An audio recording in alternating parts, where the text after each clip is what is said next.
right slightly off the net. So the ball can contact, you can swing high off the hands. They can't do anything without it. One of the best ways to ball. Now, two line. Let's try. Let's just try to jump and be as athletic as we can. Go. So, let's start with the static ball. We're going to start with just standing here. One step. Go. Go back. Notice I'm almost getting into a half squat. Not a full squat. Full squat. Then I'm going to shoot up. Back. Go. Use your hand. Use your hand. You guys are walking. Hold on. You guys are walking. This side. You on this side. Try not to hit the net. Try not to hit the net. Jump aside, you get it. You need some shape in your hand. Don't just go straight. Come on, down.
Shake those hands.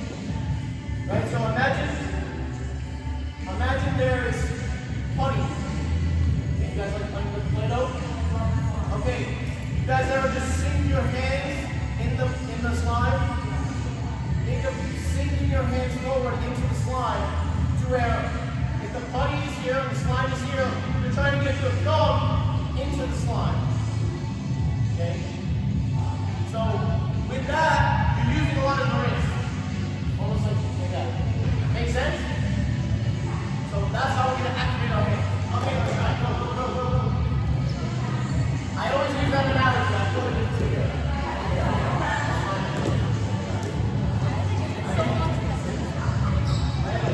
Sinking the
that. Yeah. Maybe I'll tell you to grab that.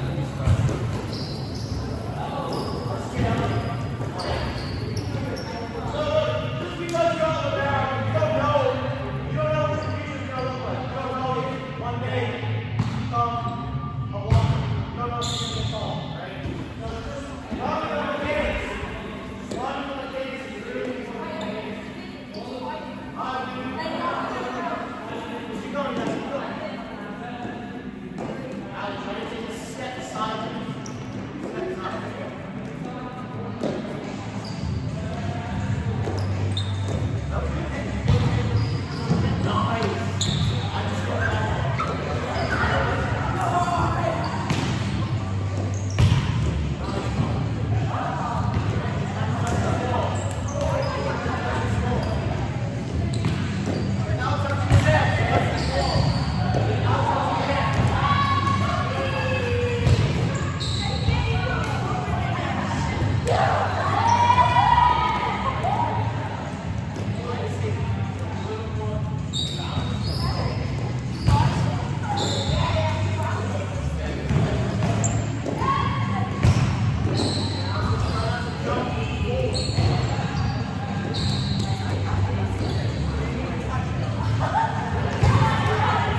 skateboard thing, and that's it. That's it. And maybe next year you can be an assistant. Well, I shouldn't say to the camera, but maybe we'll